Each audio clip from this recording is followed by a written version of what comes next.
ఈరోజు అదృష్టం ఐశ్వర్యం. ధనిష్ట నక్షత్రం వాళ్ళు ఈ పరిహారం చేయండి.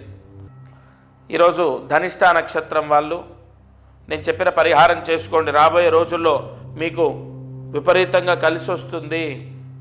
ముఖ్యంగా రియల్ ఎస్టేట్ చేసే వాళ్ళకి అసలు టైం బాగాలేదంటున్నారు, ఒక్క పని కూడా అవ్వట్లేదు అంటున్నారు, అసలు ఒక్క రూపాయి కూడా రావట్లేదు అంటున్నారు.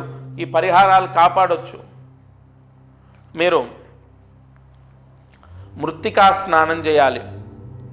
తులసి కోటలో ఉన్న మట్టి తీసుకొని చేతులకు, హృదయానికి, ముఖానికి రాసుకొని కొంచెం మట్టి శిరస్సున, నుదుటిన, మాడున పెట్టుకొని తలస్నానం, మృత్తికా స్నానం చేయాలి. ఏ రోజు చేయాలి? ఏదైనా సోమవారం చేయాలి.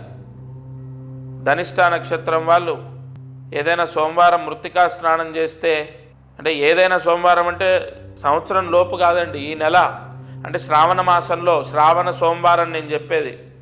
మనకు శ్రావణ మాసంలో సోమవారాలు ఉంటాయి కదా, ఆ శ్రావణ సోమవారాల్లో ఏదైనా ఒక సోమవారం ధనిష్ట నక్షత్రం వాళ్ళు చేస్తే సర్వ అరిష్ట దోషాలు, నక్షత్ర దృష్టి దోషాలు తొలగిపోయి మీ కోరికలు సిద్ధిస్తాయి.